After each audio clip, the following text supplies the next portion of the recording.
Maray na hapon mga tugang uya po ang mga bareta ngunyan para sa agadigdi sa Radio DZGB. Mga bareta maruluwa sa aga sa mga dyaryo nasyonal. Enot sa PBN DZGB. Sa mga bareta ngunyan para sa aga. Inutuntan bareta halid dyan sa luwas. Si Luwens Barsana. Luwens kamen. Madali nang matapos ning parte kan sa may Barangay Tinago, Legazpi City kung saan ipinag-cross-dredging kan City Engineering Office. Ini ang personal na nanoparangkan DZGB News na kung saan ining nasampitan ng lugar, nahali na o nagtagasta sa may pasiring sa may happy lane na parte ang tinampo na ginudak, asin hinukay, asin pinapalda ang kali. Tangani ng maiagi ang tubig na kung saan kan mga nakalis na aldaw permiting di pinagbabaha. Tiring man pinag-aalat na iniman ang magiging katuyuhan na saro sa makakatabang tangani ng magkaigwa nin maray na bulos ka na pagbabaha kung grabe ang bulos kan pag-uran. Mientras tanto, iniman ang saro sa mga dakulang onra susug kay City Engineer nung Ibo dahil anta saro ini sa makakatabang tangani ng kung nagpaparauran na pirming nagkakaigwanin baha digdi masusolusyonan na ang nasampitan ng bagay dahil anta saro ini sa mga nahiiling na makakatabang tangani ng solusyonan na ang aloy ng problema na pagbabaha sa Legazpi. Dagdag na Bareta, ako po si LBV. Miyaras tanto dagdag na Bareta alid dyan sa luwas si Ans Galero. Ans, kamen.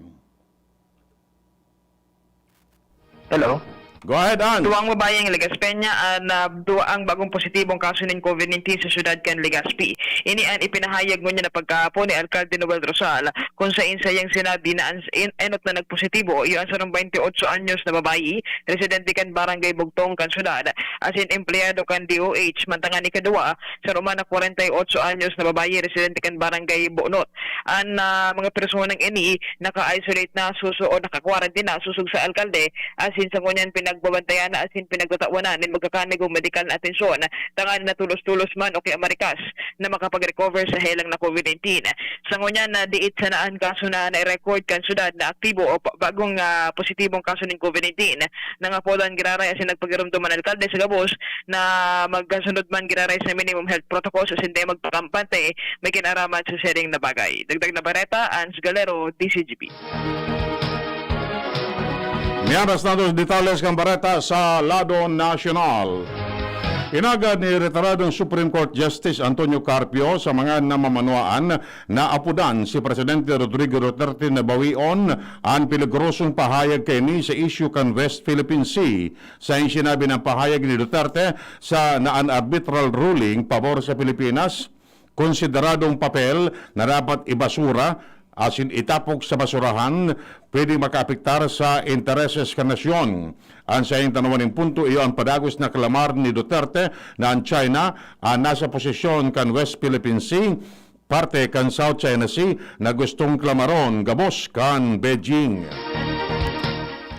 Pinangaranan kan Okta Research Group bilang areas of concern ang nagkapirang syudad dahil sa pag-itaas kan kaso ng coronavirus disease 2019 o COVID-19 sa mga lugar. Sigun kay Professor Guido David kan Okta Research Group, kay bahana digdi ang mga syudad kan Bacolod, Cagayan de Oro, Zamboanga asin Puerto Princesa.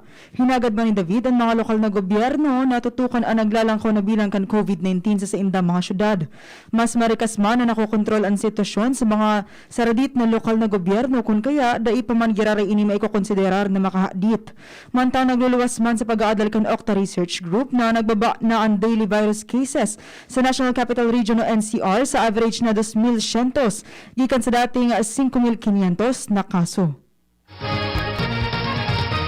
Naalarma si Vice Presidente Leni Robredo sa mga opisyales kan gobyerno na nagpabakuna gamit ang bako rehistradong COVID-19 vaccine sa pagsasabi na ini nakakadugang sa pagkaraw sa regulatory agencies kan gobyerno.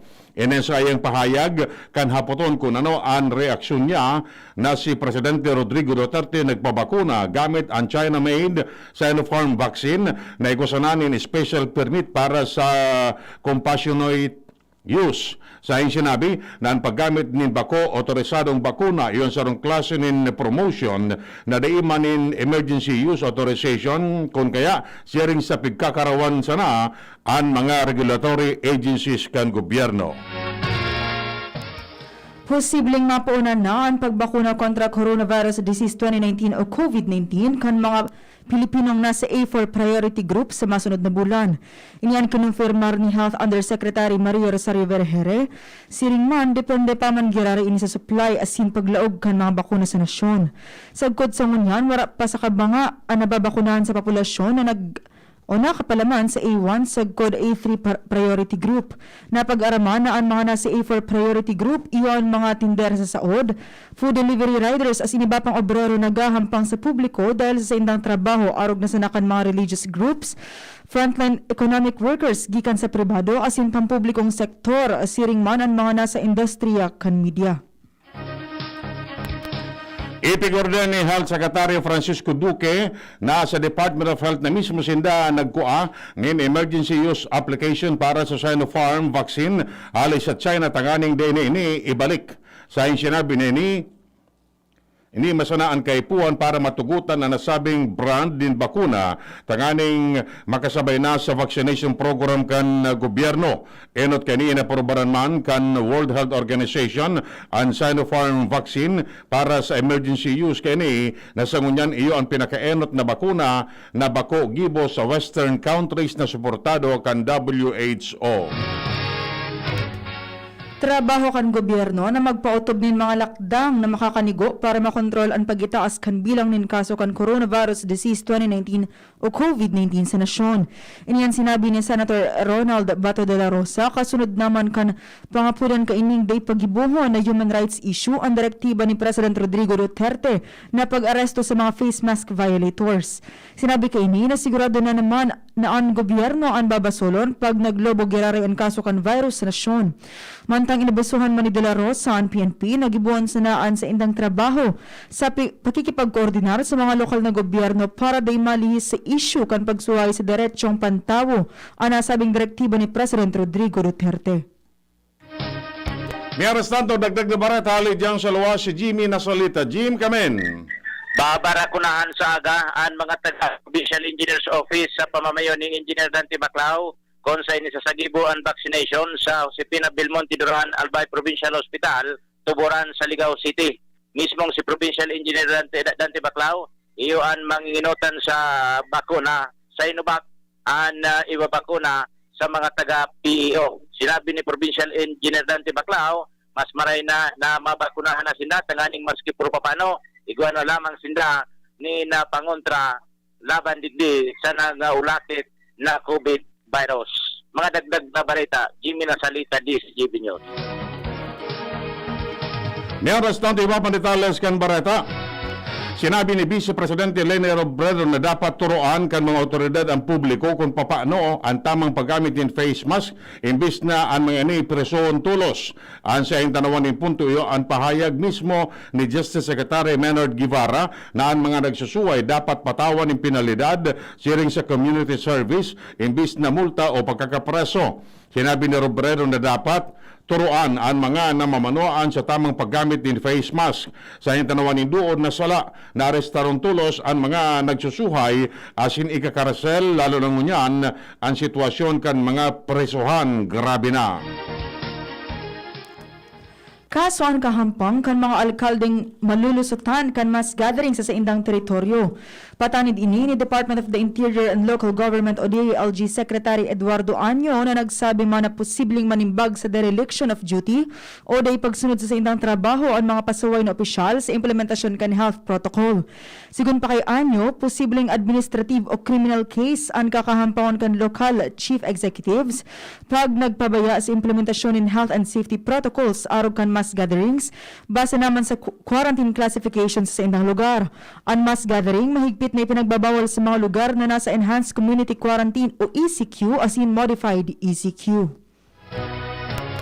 Ani ba pa detalles kang Bareta pagkatapos na gani? Pandesal! Ito naman ang tunog ng may diskarte. Pandesal! Yan ang legit Gin Kapitan. May tamang lasa at hagod sa presyong kayang-kaya. Gin Kapitan. Kayang-kaya! Drink responsibly. Basta't sama-sama sa diskarte, kayang-kaya. Gin Kapitan. Kayang-kaya. May bago! Ang biggest ever Bear Brand 2.4 kilogram pack! Biggest to na Bear Brand, biggest to. 120 pesos savings. Sa bagong Bear Brand 2.4 kilogram pack, up to 120 pesos ang savings versus suggested retail price of Bear Brand 320 gram pack. Biggest sulit doon ay Biggest to na Bear Brand, biggest to. 120 pesos savings. bagong Bear Brand 2.4 kilogram pack. Biggest savings up to 120 pesos versus suggested retail price of Bear Brand 320 gram pack. Tibay araw-araw! Tibay refers to vitamin C, more iron, and zinc with 3 balanced meals a day. This product is not suitable for infant feeding and is not a breast milk substitute. As a new mom, I'm excited to learn new things. I know kulang pang experience ko sa pagiging mommy, but I still want to get things right the first time. Kaya I listen to experts. Kaya pagdating sa water, Wilkins Distilled ang choice ko for my family. Dahil ito ang most recommended water ng doctors. At kung nire-recommend nila, approve sa akin.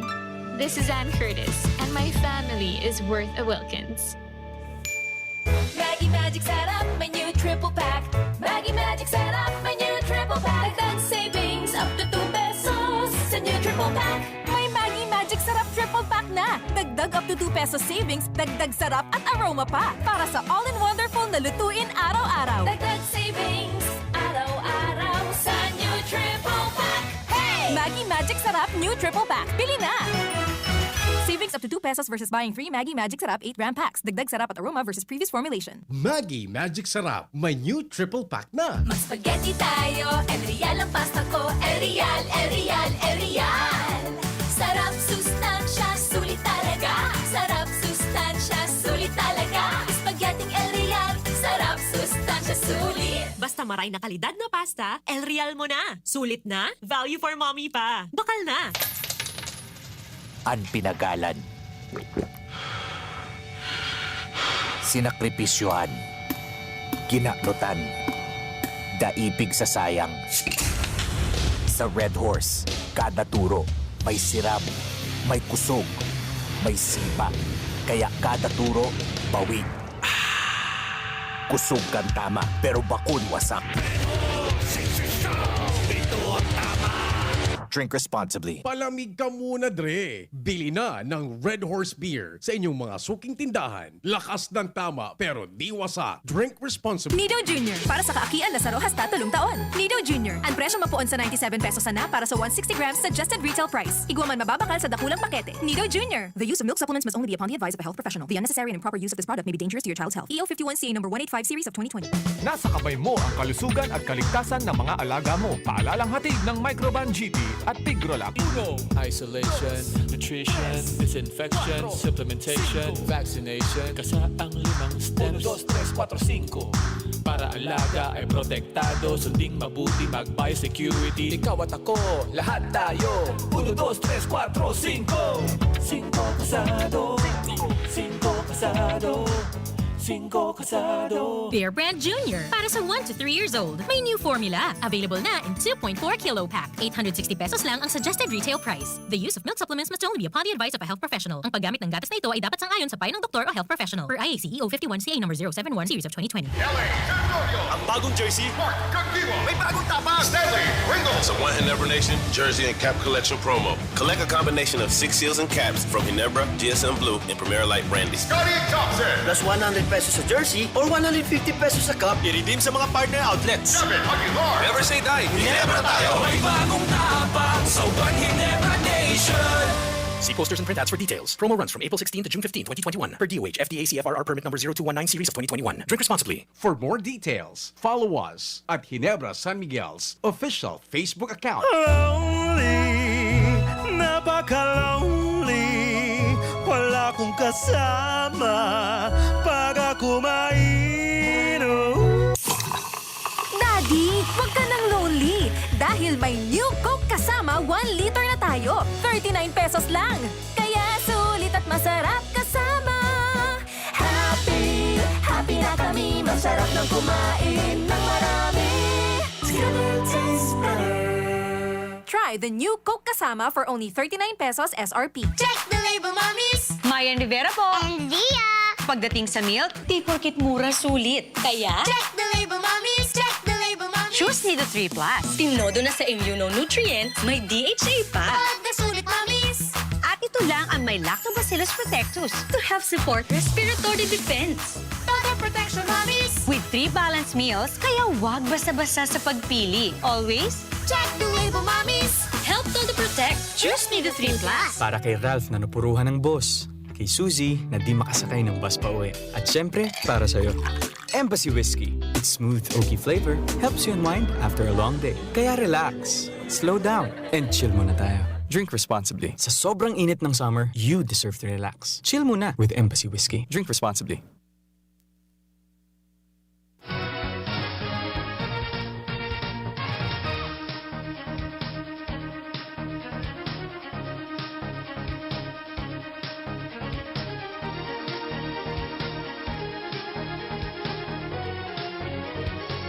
Iba pang detalles kan Bareta, sinugo na ni DILG Secretary Eduardo Año ang gabos ng mga local chief executive na maigpit nang ipagbawal o limitaran ang mass gathering sa inang lugar. Ini kasunod kan direktiba ni Presidente Rodrigo Duterte na may kamauotan na proteheran ang kaligtasan asin salud kan publiko. Nagpatandid si Año na papatawan in sanction ang sistema na local chief executive na mapalyar na gibuon asin sunodon ang siring na orden.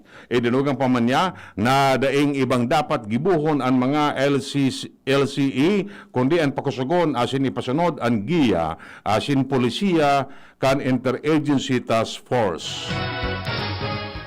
Nagpapakol na sa 2 billion pesos ang naitataong tabang kan Department of Tourism o DOT na tabang pinansyal sa sobra 500,000 na tourism workers. Ipinahayag ini ni Tourism Secretary Bernadette Romulo Puyat na nagsabing ang pondo hari sa 3.1 billion pesos na allotment sa Bayanihan 2. Apwera sa ayuda, siniguro ni Puyat na isinabay naman ang nagkapilang tourism frontliner sa vaccination priority list. Tinaon ang asegurasyon ni bagong PNP Chief Police Brigadier o kaya Police General Guillermo Eliasar na daiman ipapasunod kan mga pulis ang maigpit na penalidad sa pagsuhay sa paggamit ng face mask. Sayang sinabi na ang mga madadakop na nagsuway dadarahon sa holding area asin ipapasunod ang local ordinance sa mandatory na paggamit ng face mask hearing sa community service o multa. Idinugang pa man ni Eliasar na daing poder ang mga polis na magtaonin padusa kundi ang mandakop sana asin de kay po nakulugan ang madadakop na daing nagagamit ng face mask. Bako suspisyente na kasimbagan sa isyu kan pork importation ang naging compromise deal sa pagultanan kan Senado asin ni Finance Secretary Carlos Dominguez III. Sigun ini sa kilusang magbubukid ng Pilipinas o KMP para sana may masabing ginibo kan mga otoridad sa isyu kan minimum access volume o MAV sa pork importation asin pagbaba kan taripa rigdi.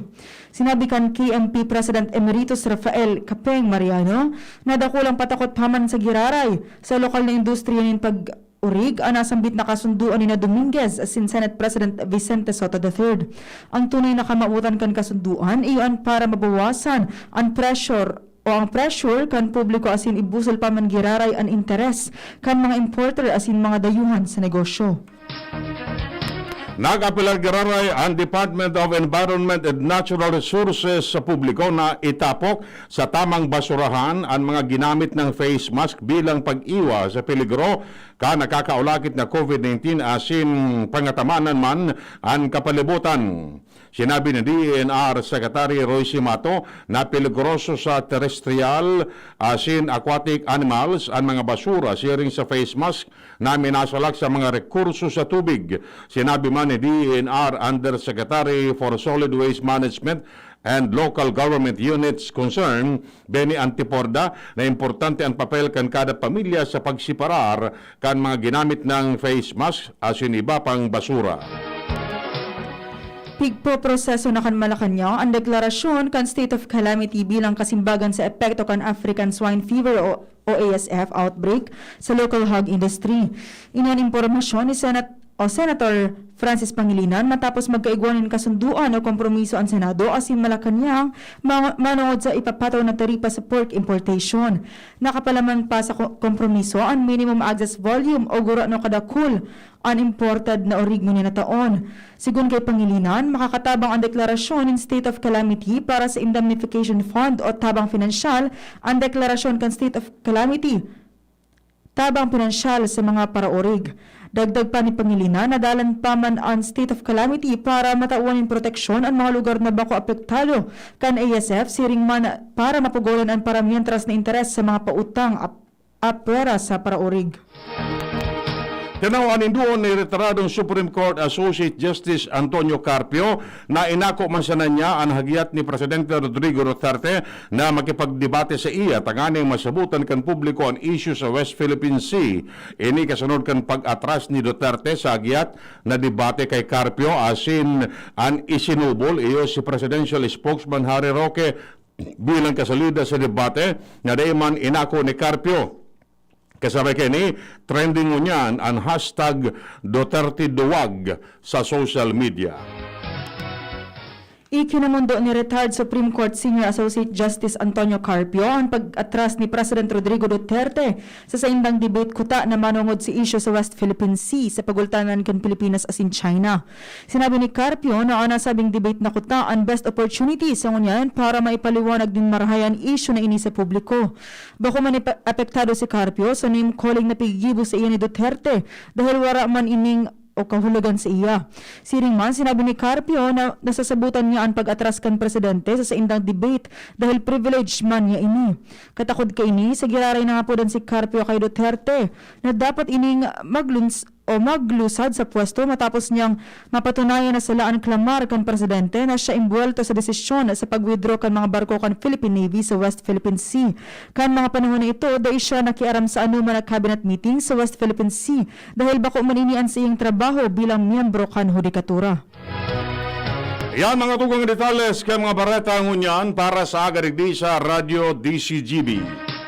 Sa pangarang kan mga pagriba, Manito Tanya sa lado teknikal. Kami po ang nagatod kan Bareta. Ako po si Francia May Borras. Ako mo po si Edwin Peralta nagsasabing mabalos kan sinong pagantabay. Radyo Balagon ka ito. DZGB ngunyan.